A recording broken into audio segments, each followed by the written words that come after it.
Hi guys, আসসালামু আলাইকুম। সবাই কেমন আছেন? আশা করি সবাই ভালো আছেন। তো আপনারা জানেন যে আমাদের একটা কোম্পানি আছে, সেই কোম্পানি হচ্ছে ফিক্সড ইন্স্যুরেন্স কোম্পানি, বিমা কোম্পানি বললে চলে।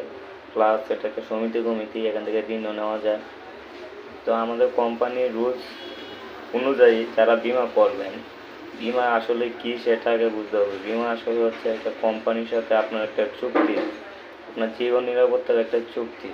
এই চুক্তি হিসাবে আপনার যদি একটা 5 বছর লাগি অথবা 10 বছর অথবা 15 বছর লাগি যদি একটা অ্যাকাউন্ট করেন, সেই অ্যাকাউন্টের দ্বারা আপনি একটা চুক্তি করলেন কোম্পানির সাথে যে আপনার জীবন নিরাপত্তা দিবে। তো আমাদের কোম্পানিতে আপনি যে অ্যাকাউন্টটা করবেন সেই অ্যাকাউন্টটা যদি 10 বছরের জন্য করেন অথবা 5 বছর অথবা 15 বছরের জন্য করেন, তাহলে লাস্টে যে টাকাটা দিয়ে করবেন সেই টাকাটা লাভের সহ 25% বোনাস পাবেন।